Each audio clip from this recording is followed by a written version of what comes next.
Welcome to this YouTube video about workplace issues and the conflict between union workers and employers.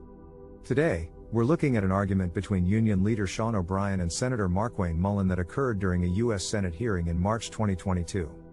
The question being explored was whether or not U.S. companies were engaging in union-busting activities.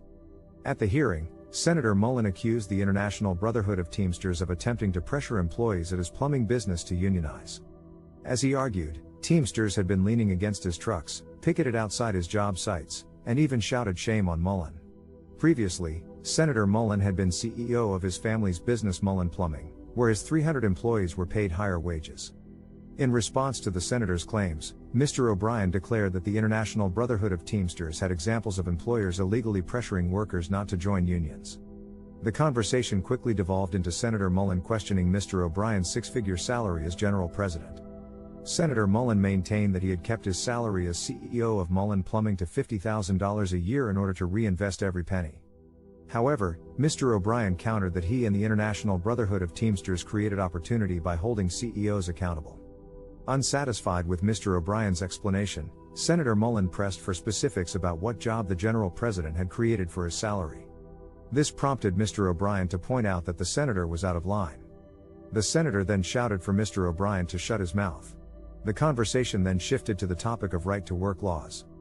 Mr. O'Brien argued that these laws lower wages, create substandard benefits, and erode workers' rights.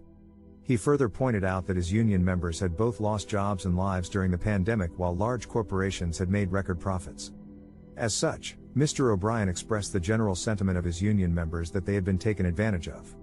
Mr. O'Brien also noted that there were no consequences for CEOs and companies that broke the law instead of supporting workers' rights to unionize.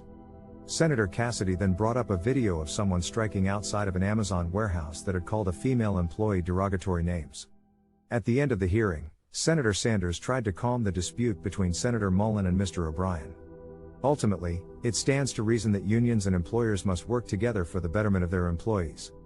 So, in conclusion, we've seen the tensions that can arise during a Senate hearing between employees, employers and union representatives. As the workplace and technology continues to evolve, there will no doubt be more confrontations of this kind. Thank you for watching this YouTube video.